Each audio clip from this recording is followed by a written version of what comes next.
Hello. So let's answer example 10-4. That is the ideal reheat Rankine cycle. Consider a steam power plant operating on the ideal reheat Rankine cycle. Steam enters the high pressure turbine at 15 megapascal and 600 degrees Celsius and is condensed in the condenser at a pressure of 10 kilopascal. If the moisture content of the steam at the exit of the low pressure turbine is not to exceed 10.4%, determine letter A, the pressure at which the steam should be reheated, and B, the thermal efficiency of the cycle. Assume the steam is reheated to the inlet temperature of the high pressure turbine. So, yung unang gagawin natin dito ay gagawa ng schematic diagram. So, paano natin gagawin yon? So, kailangan natin i-analyze mabuti yung problem. So, sabi sa problem, so ito ay ideal reheat Rankine cycle.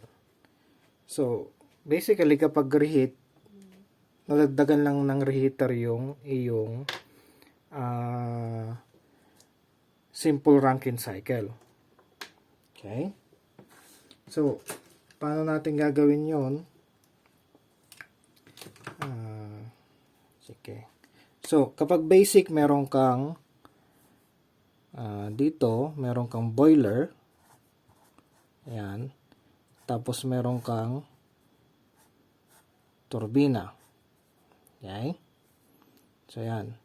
Tapos, meron kang condenser at meron kang pump. Now, kapag reheater, sabi dyan, steam enters the high pressure turbine. So, dalawa yan, dalawang turbina. Hatiin natin. Isa, ito high pressure, ito ay low pressure. Okay? So, papasok siya ng 15 megapascal at 600 degrees Celsius.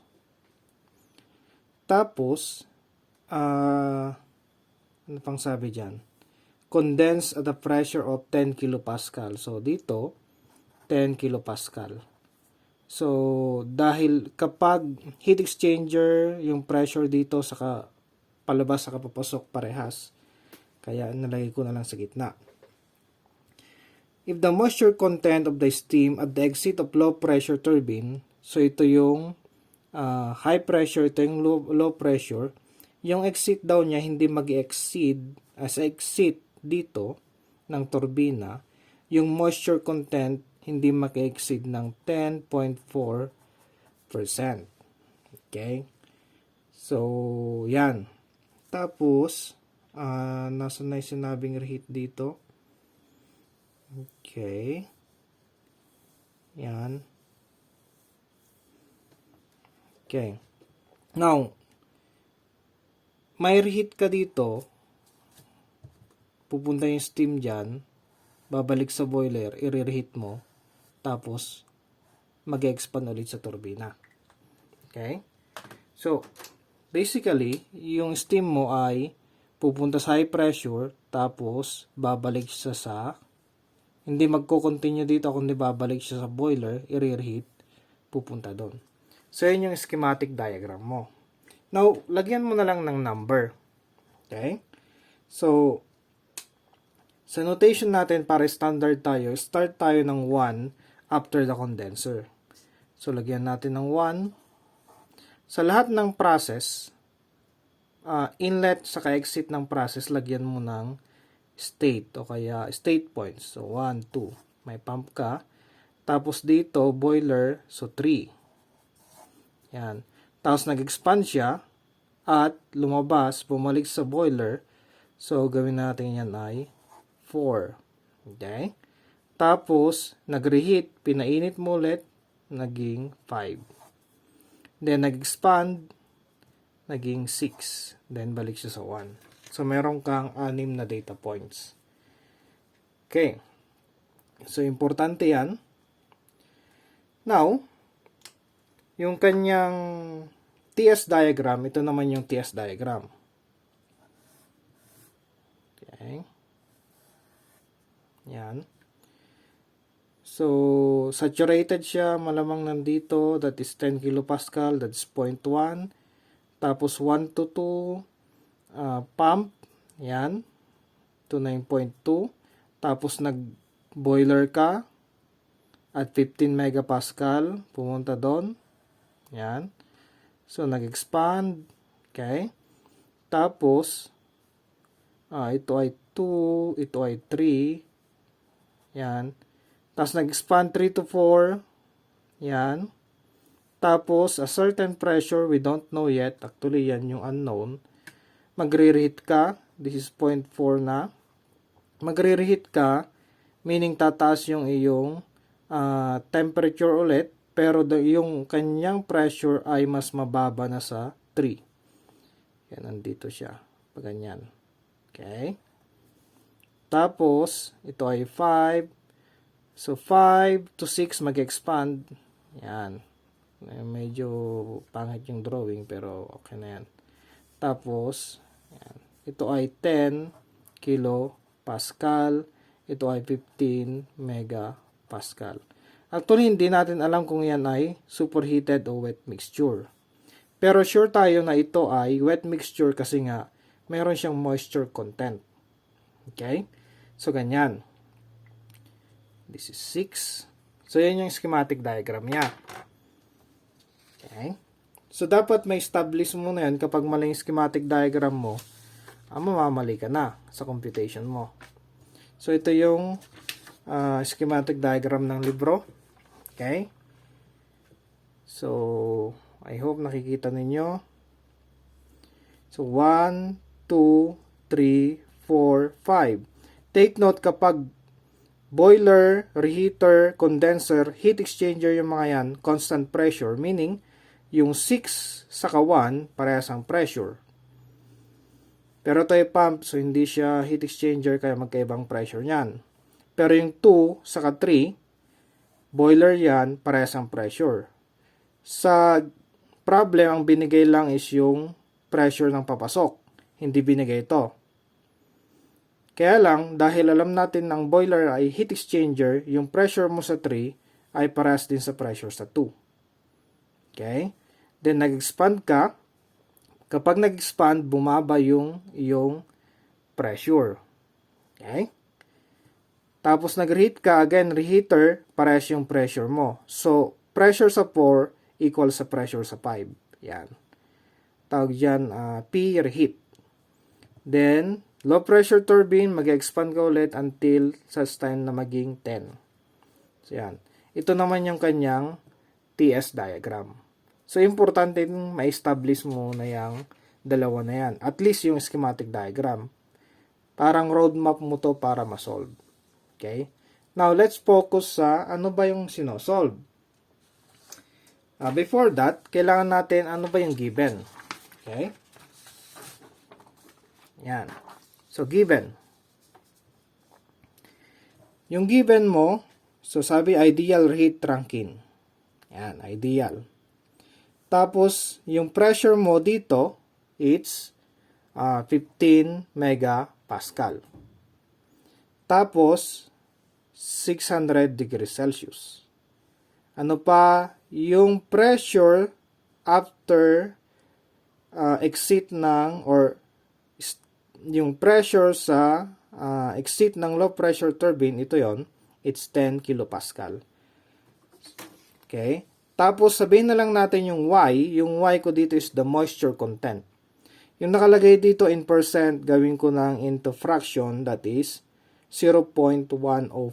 Ito yung moisture content, Y. So, iba yung X. Later on, di-discuss ko kung ano yung difference. Okay? Now, T5, binigay din, kasi sabi dyan, assumption natin is, assume the steam is reheated to the inlet temperature. Ito yung inlet temperature of the high pressure turbine. So, kapag nag-reheat ka daw, babalik sa iyong temperature na 600 degrees Celsius. Yung T3, same sa T5. Okay? So, yun yung assumption natin. Now, ano yung required? Yung required natin ay yung pressure ng reheat or ito yung P4 and P5. Yan. Pressure at which steam should be reheated.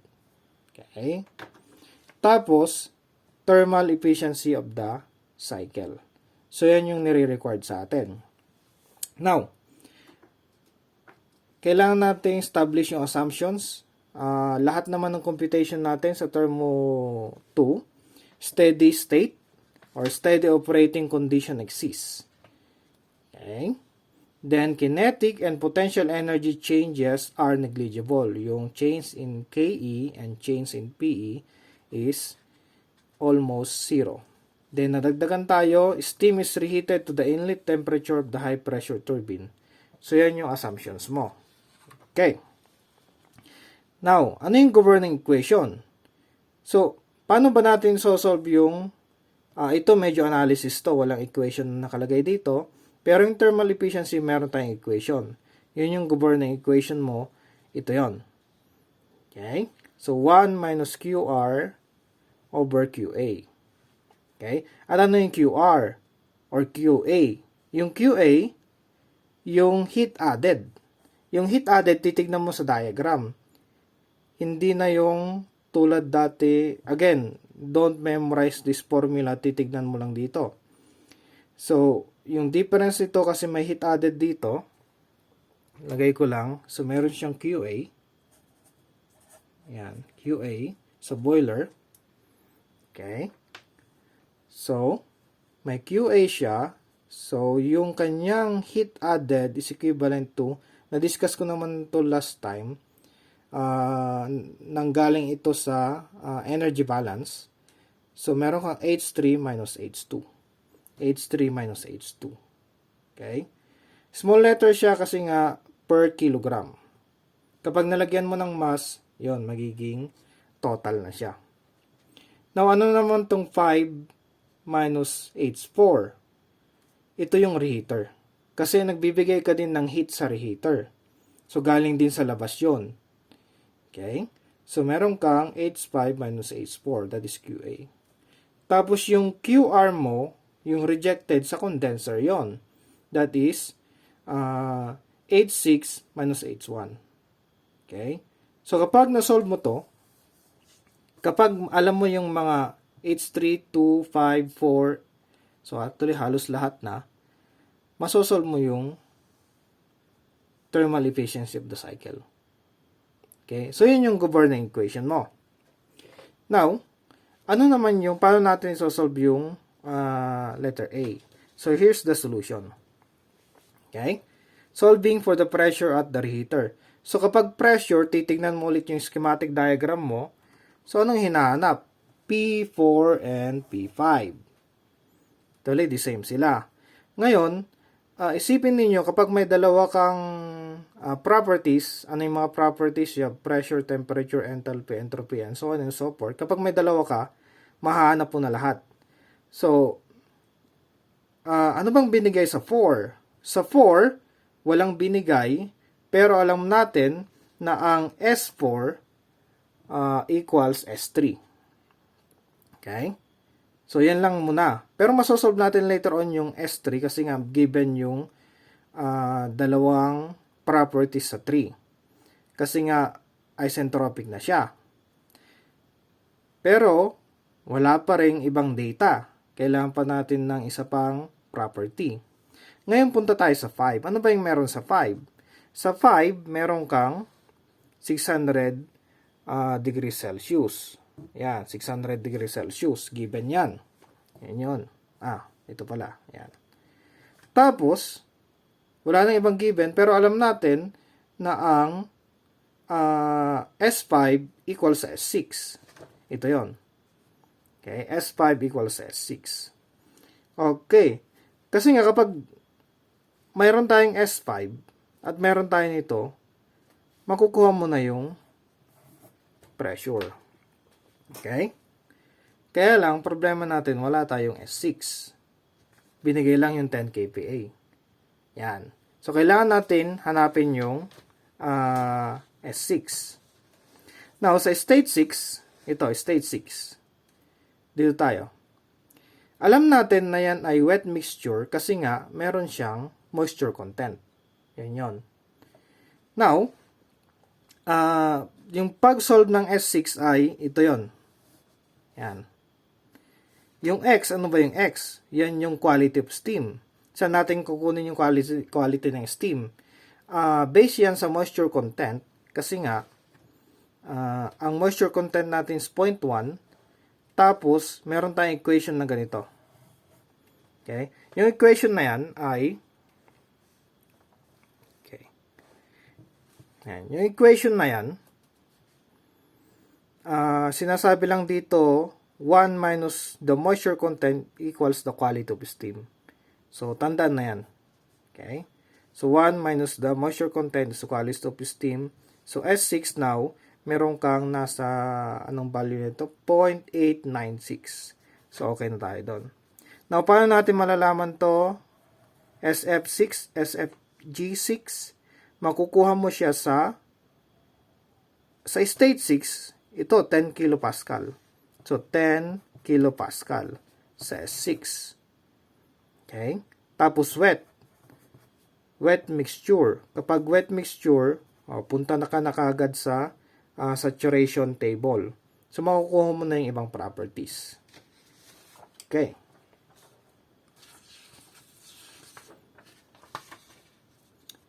So, yan.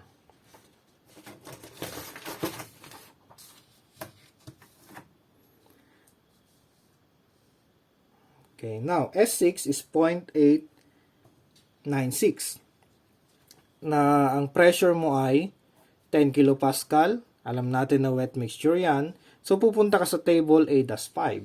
Yung table A-5 ay okay. So, punta ka sa table A-5. A-4 ito. 5. Tapos sa 10 kilopascal. Yan siya. 10 kilopascal. Mas magandang may ruler. Okay. Dito makukuha mo na yung SF, SFG. Later on, meron na rin yung enthalpy. Yan. Magagamit natin yan.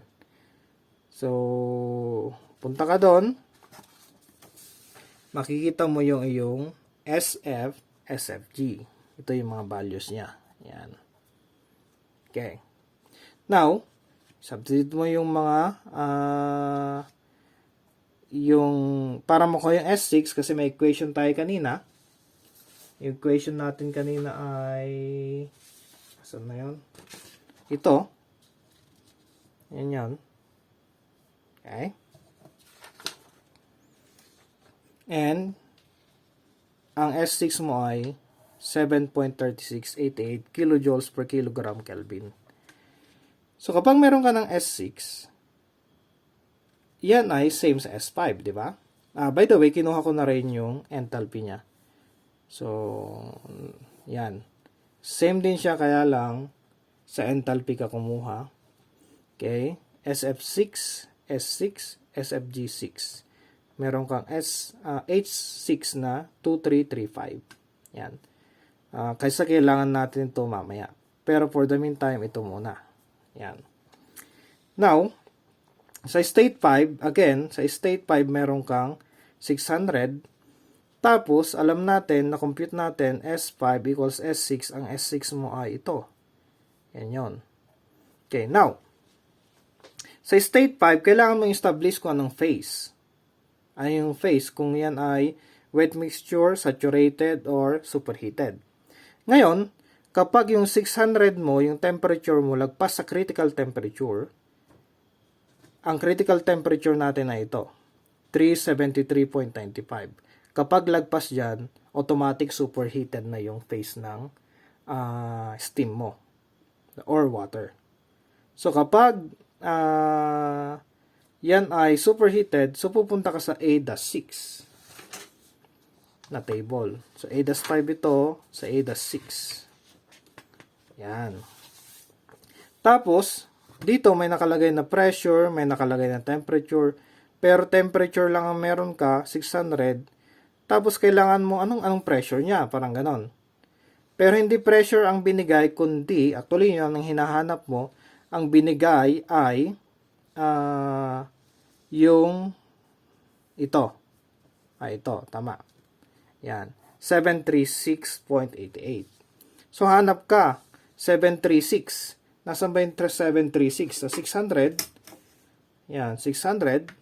Okay, I hope nakikita nyo. Yan. So, sa 600, ito 10. So, hindi pwede. Kasi nasa 7.36. So, 9.09 pababa. Habang tumataas yung pressure mo, bumababa din. So, nasa 7 tayo. Okay, tignan natin. Dito naman, 8. 7.94. 36 tayo. 87. At, punta tayo ng 4. 7.37. Oops, 7.37, 7.36 to, yung 4 megapascal.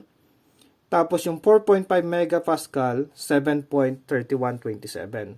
So, alam natin na ang pressure niya, based sa table,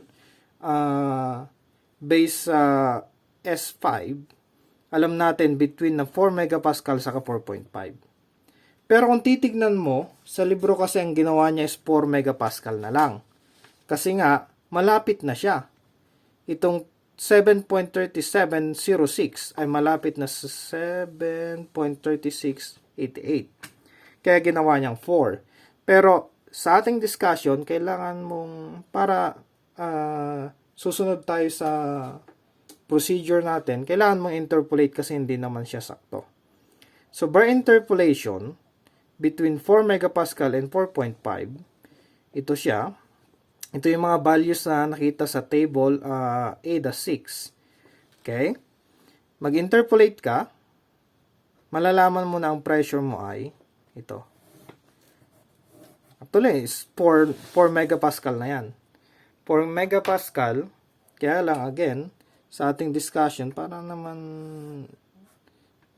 makita ko kung naintindihan nyo,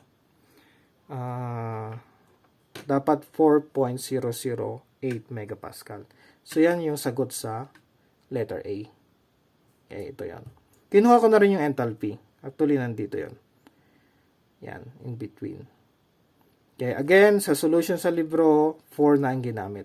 Actually, mas madali yon pero dapat stricto tayo sa procedure natin. Okay, now, paano naman isolve yung letter B? Yung letter B, ano ba yung hinahanap? Sa letter B, solving for the cycle efficiency. Okay? Ano yung equation natin? Ito yung equation natin. Okay? Meron tayong QA, QR. So, ibig sabihin nun, kailangan natin hanapin yung enthalpy sa 1 hanggang 6. Kanina, na-solve na natin yung 6 saka 5. So, start tayo sa 1. Sa state 1, punta ka dito. Yan. Dito siya. Okay. Automatic na yan. Paglabas sa condenser, ang assumption natin, saturated liquid. Yan. Automatic na yan ha. Saturated liquid. So yan, ang given natin 10 kilopascal. So titignan mo. So kailangan mong tignan parati sa schematic diagram. So sa condenser or sa state 1, ito yung state 1, 10 kilopascal. So kapag saturated liquid, pupunta ka sa table A-5. Pwede ring 4, kaya lang sa 4, temperature naman ang given dapat. Pero sa 5, ang binibigay ay pressure, kaya mas madali yon. Actually, meron na kanina ito. Yan, 10 kilopascal. So, malalaman mo dito yung enthalpy. Enthalpy ay HF. Bakit HF? Kasi saturated liquid. Saturated liquid. Yan. Okay. So, ito yung value niya, 191.81. So, okay na tayo sa H1. State 2, nagpump ka. Okay? Kapag sa state 2, yan, Ano ba ang pressure dito? Hindi binigay sa problem, pero kung titignan mo sa schematic diagram, yung pressure sa 3 is the same sa pressure sa 2 kasi nga boiler. So 15 megapascal. So yan yun. Now, yung work ng pump, mayroon kang equation. Ito, tandaan na lang to. Work ng pump. Take note, although sa principle ay isentropic yan, wag mong sabihin na medyo mahirap to. Wag mong sabihin na S1 equals S2. Hindi ginagawa yan. Okay? Mahirapan ka dyan. Pero since na pump yan, ina-assume na constant volume, kaya ito na yung gagamitin. Okay, so mahanap mo yung H2 using this equation. Ano tong VF? VF based sa hindi 15, kundi based sa 1, state 1, that 10. So tandaan nyo na, yung VF hindi based sa 0.2 or state 2 or 15 megapascal. Base yan sa dito. Before the pump. Yan. So from that steam table, table A-5, malalaman natin na ang specific volume at 10 kilopascal is 0.00101 cubic meter per kilogram. Okay? Now, solve na natin. Take note, ito ay hindi 15 kundi 15,000 kilopascal. Kasi yun ay mega. Okay? Para consistent tayo sa unit. Kaya kilonewton, this is kilopascal. Kasi kapag mega yan, kilo yon, hindi pwede. So, meron ka ng, yan, H2. So, tapos na tayo ng 1, tapos na tayo ng 2. Nasaan yung 3? Ito yung 3. So, sa 3, binigay yung pressure at binigay yung temperature. 15 saka 600. Kapag lagpas siya sa critical point, yan ay superheated. So, yung state 3 mo ay lumalabas na superheated. Okay? Madali lang to kasi nga punta ka na ng table A-6. Tapos, ito binigay na yung pressure temperature. So, meron kang pressure na 15. So, nandito siya 15,600. So, meron ka na kaagad mga properties. Yan yung entropy, enthalpy, internal energy, specific volume, pero kailangan lang natin yung enthalpy and entropy. Yan. So, meron ka ng enthalpy, entropy. Yung entropy kailangan natin later on. Pero ito yung hinahanap natin. H3. So, 1, 2, 3, meron ka na. Okay. Anong susunod? 4. So, yung 4, yan. Sabi natin kanina, sa state 4, yan. So, tandaan to 6.67 yan yung S3. Now, punta tayo ng state 4. Sa state 4, sabi natin, yung S4 equals S3. So, yung S3 nakuha natin kanina. Yan. Ano pa ang ibang points niyan? Ano pang meron tayo sa state 4? Aha! Na-solve na pala natin na ang P5 is the same sa P4. Ito yon. So, dapat tama yung schematic diagram mo. Yan. Okay. Ngayon, itong mahirap. Medyo walang saktong ganyan. Although, kapag tinanggal mo yung 0.0084, may sakto ka ng value. Pero kapag walang sakto, ang problema mo, tawag dyan double interpolation. Let's proceed with double interpolation. Okay? Now, bagong lahat, kailangan mong itest muna pala kung anong phase ng water sa state 4. So, from table A-5, okay, ito yung saturation table, malalaman mong 4 megapascal, ang SG na is 4.06. Pwede mong interpolate din, kaya lang medyo pwede na to, pang test lang naman. So, kung titignan mo ito, mas maliit compared sa itong entropy niya. Ibig sabihin nun, superheated na siya. Yan, SG equals is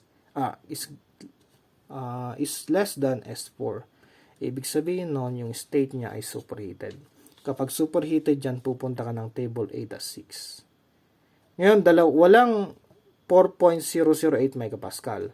Pero meron kang 4 megapascal. So, ito yung data sa table. Yan. Actually, hanapin mo. Ito yung given mo. Okay? Yun. Hanapin mo. Kumbaga, hindi yan nagpapakita ka agad-agad. So, punta tayo sa 4. 4. Hindi yan 600 kundi 4. Ano bang malapit sa 6.67? So, ito ay 4 megapascal, 6.67. So, in between, ito. Yan. Okay? Tapos, yung 4.08 in between 4.5 saka 4. So, tignan mo din, 6.67, 6.67, ito rin. So, yan. Tawag dyan double interpolation. Okay?